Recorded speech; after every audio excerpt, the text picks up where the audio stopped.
Bien, tras la bajada de Joe Biden a la carrera presidencial en Estados Unidos y la opción que aparece naturalmente como la más clara, definida por parte del Partido Demócrata, como es la vicepresidenta Kamala Harris, ha surgido en estos días nuevamente el concepto, ha estado circulando ahí el concepto woke. ¿Y por qué? Porque, por ejemplo, en una entrevista con el medio Exante, el economista chileno, pero radicado en Estados Unidos, Sebastián Edwards, dijo que Harris tiene visiones woke, pero no en forma exagerada.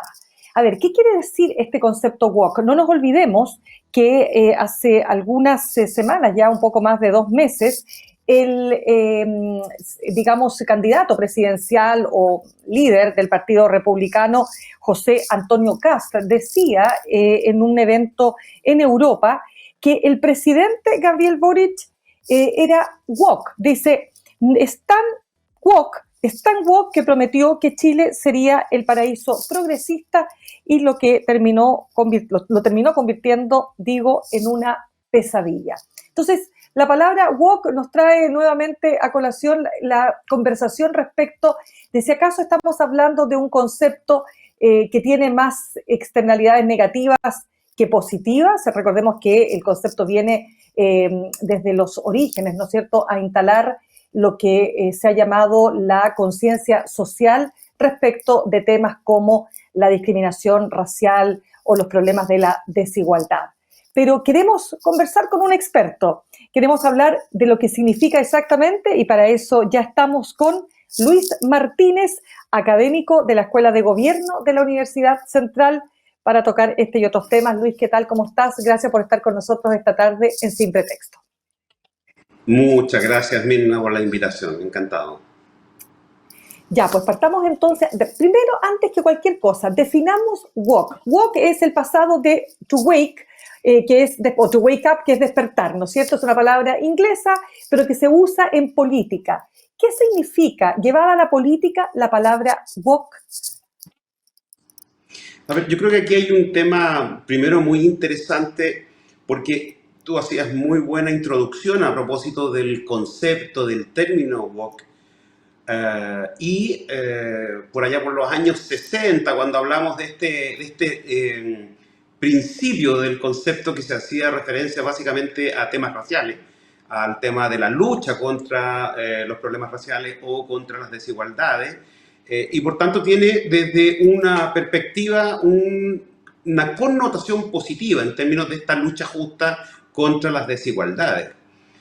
Sin embargo, este concepto ha ido de alguna manera mutando y en los últimos años ha tenido un especial énfasis y yo diría una connotación más negativa que positiva, y también un uso le ha dado ciertos sectores de la derecha muy conservadores respecto a una connotación muy negativa. No solamente lo que Trump hablaba sobre Kamala Harris o sobre otros sectores también de demócratas, Elon Musk también haciendo referencia a este concepto, y aquí en Chile, como tú lo mencionabas, no solamente Kast, sino otros sectores de derecha haciendo referencia al oficialismo o a ciertos sectores del oficialismo, pero con una connotación negativa. Es decir, no, detrás de esta conceptualización no está la lucha por las desigualdades, no está la lucha por temas raciales, en Chile no, sino que tiene una connotación de un extremismo. Por ejemplo,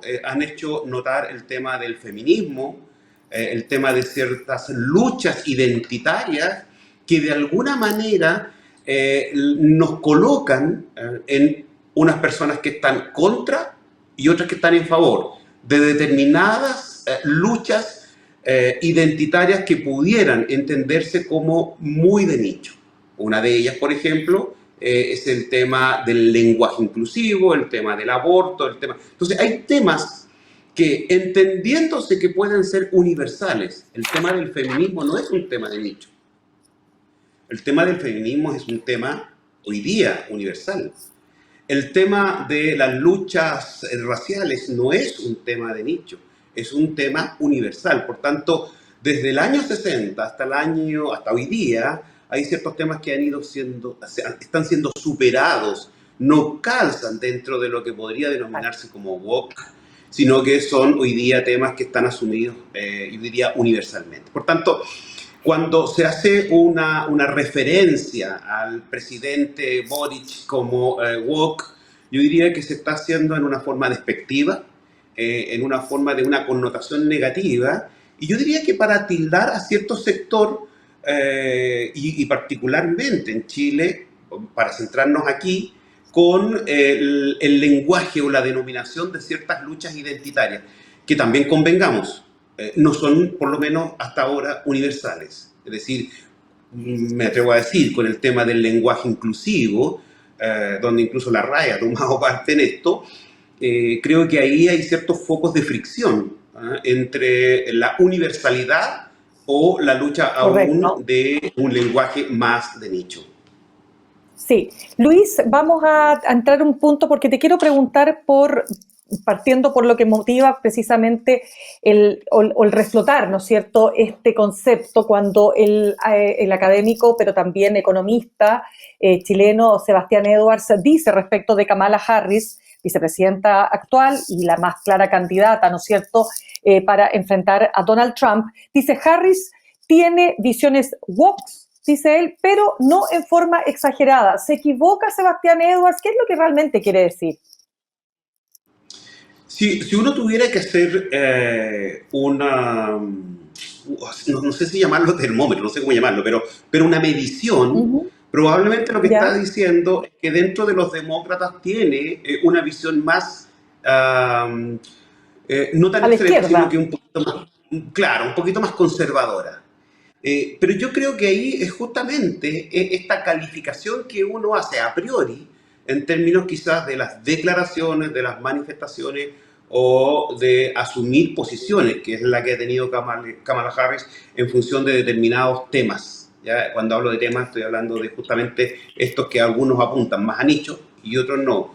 Y por tanto, desde esa calificación, creo que es un lenguaje, a mi parecer, no adecuado en política, el usar el concepto woke, porque hoy día, me atrevo a decir, está siendo mal usado, y este mal uso, está convirtiéndose en un término de denostación más que de Peyorativo. una conceptualización. Sí, sí, me Claro. atrevo a Es decir que eso. déjame, Eh, claro, Luis, déjame apuntarte lo siguiente, porque claro, el tema hoy día de Kamala Harris, que es muy interesante el fenómeno que se pueda producir aquí, entendiendo que está el Partido Demócrata en una clara desventaja porque está partiendo tarde, por todo lo que ya se ha visto, ¿no?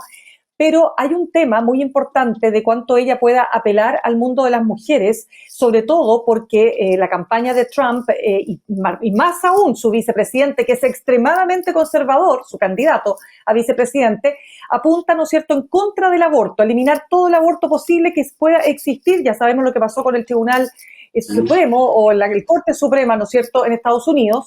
Entonces, ahí uno puede entrar a un tema, el aborto, pero el aborto tampoco es un tema de nicho, es un tema universal.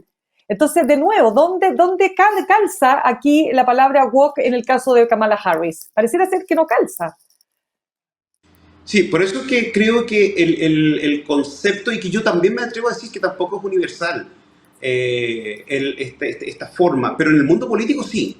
O sea, yo me atrevo a decir que en el mundo político, incluso más lo hemos visto, y si quieres conversamos en un momento más, cuando el diputado Winter dice que este gobierno no es woke, y él tampoco, pero en ese sentido, yo creo que aquí hay un tema muy comunicacional, muy de lenguaje, de conceptos, Claro. intentando derribar, denostar al contrincante a partir de esto, de instalar que es progresista, que es de izquierda, que es woke, y por tanto desde esa perspectiva creo que el lenguaje en las campañas, y particularmente en Estados Unidos lo estamos viendo, es importante. Basta solo ver unas recientes declaraciones, creo que son de hoy, de la candidata, bueno, de la probable candidata de demócrata, haciendo referencia a su experiencia como fiscal. Y por tanto, vamos a ver que el lenguaje comunicacional, el lenguaje en política en la campaña, yo creo que va a ser fundamental. Y por tanto, se intenta instalar este concepto más de denostación, como yo te lo comentaba. Claro. Luis, estamos conversando a esta hora con Luis Martínez, académico de la Escuela de Gobierno de la Universidad Central. Es que déjame agregarte un punto. Yo creo que también, y también en Chile, por cierto, cuando se califica a un político de político woke o una política woke, se trata de instalar la idea de que tú le estás hablando a un nicho y no estás conectando con las grandes mayorías. Entonces, por ejemplo, en Chile el problema que conecta es hoy día la seguridad ciudadana. Entonces, si alguien habla de, no sé, del tema de género, o sea, de tener una perspectiva de género, inmediatamente un sector dice, ah, no, eso es una ideología de género, cuestión que no existe como tal, la llamada ideología de género, pero es lo que se instala. Entonces, ahí el concepto, tal como tú señalas, comienza a ser peyorativo. Y ahí quiero preguntarte por el Frente Amplio directamente, porque aquí en Chile, si se habla de woke, se apunta directamente, quienes lo utilizan, apuntan al Frente Amplio. ¿Es justo? ¿No es justo? ¿Cómo lo ves? Tanto es así que casi se ha asumido un sinónimo entre woke y ñuñoíno. Es decir, Exacto, es tal cual. me atrevo a decir que a la señora Juanita, que vive en la población Nueva Esperanza, en Puente Alto, si tú le hablas de woke, no tiene idea. Claro. Pero si le hablas de ñuñoíno, va a asociar inmediatamente a un sector oriente de Santiago, donde el perfil de personas tiene ciertas características y por tanto va a asociar políticamente también. Pero cuando le hablas de woke, y tú tienes toda la razón, le estamos hablando a un nicho que en forma peyorativa, el tratamiento creo que es no solamente inexacto, sino también creo que es injusto. Así que, por tanto, efectivamente, yo creo que hay una suerte de interés por instalar a Frente Amplio sinónimo de acciones woke, de personas woke o de una izquierda woke, para poder tratarlo en forma, yo diría, con una denominación, una característica negativa. Pero la señora Juanita no va a entender eso. La señora Juanita va a entender, insisto, le estoy haciendo más fácil a la derecha o a la extrema derecha la denominación. O sea, cuando se habla de ñuñoísmo, que también es despectivo, porque lo que estoy haciendo es darle ciertas connotaciones, por cierto, muy injustas con la comuna. Y por tanto, desde esa perspectiva, que lo han dicho las personas de la comuna, exactamente. Además, pues si mañana ganan, no sé, en Maipú, ¿por qué no dicen los maipucinos? ¿Por qué no lo logro entender? Entonces, creo que aquí hay una suerte del uso del lenguaje en la política. Yo voy a decir que vamos a ver muy acrecentado esto en las próximas elecciones. No solamente en municipales y regionales, sino que también particularmente en lo que viene para el 2025.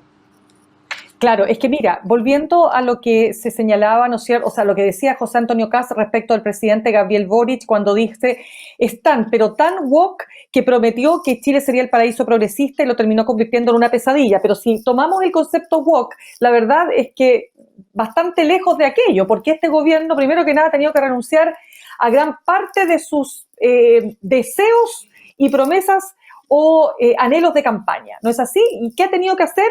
Ponerse más papista que el Papa en materia de seguridad, porque es el tema central de lo que afecta hoy día al país, ¿no?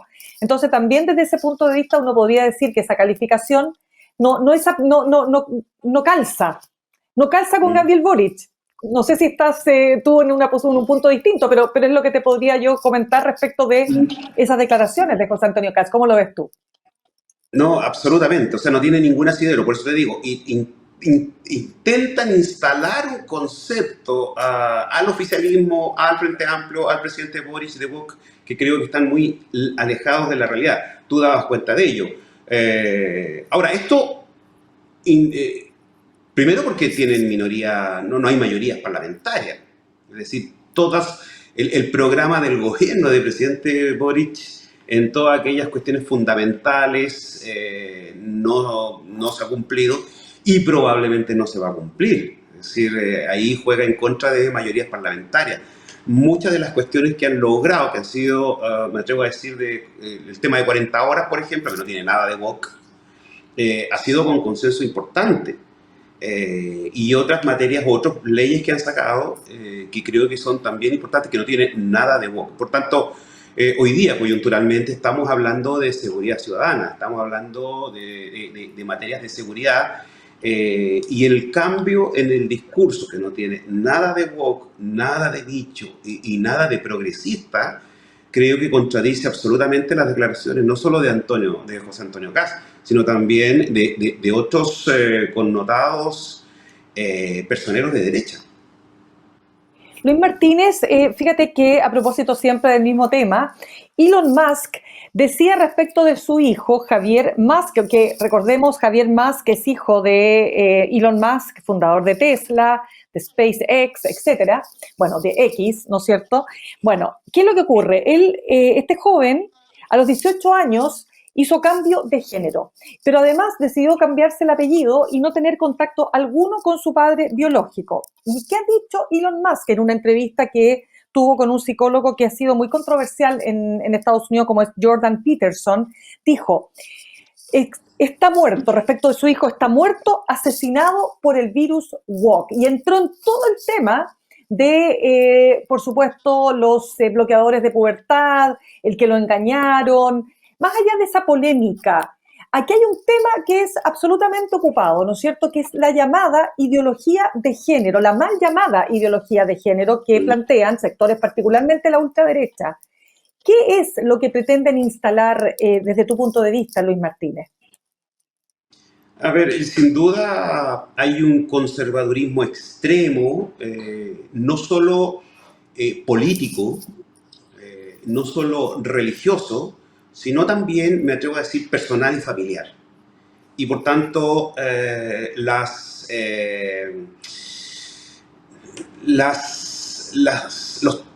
ni siquiera quiero ya hablar de los triunfos, los avances que ha habido, la apertura que ha habido en términos del concepto de familia, del concepto de género, creo que choca sin duda con este conservadurismo, que me atrevo a decir que algunos dentro de la derecha se han abierto, lo han entendido, pero hay otros que simplemente reniegan, lo rechazan, pero además lo combaten. Por tanto, estando en un poder político o económico, no solamente hay un rechazo, sino también puede haber un combate. Por ejemplo, tú mencionabas, o iniciábamos esta entrevista a propósito del tema de aborto, cuando ha habido en el mundo grandes avances, pero también, dependiendo del gobierno y en sectores de derecha, pudiera haber también grandes retrocesos. Entonces, ten la plena seguridad que en Argentina, si Milei pudiera echar atrás, ha habido intenciones por lo demás, de echar pie atrás con los avances en materia de aborto, y si tuviera la mayoría parlamentaria lo va a hacer.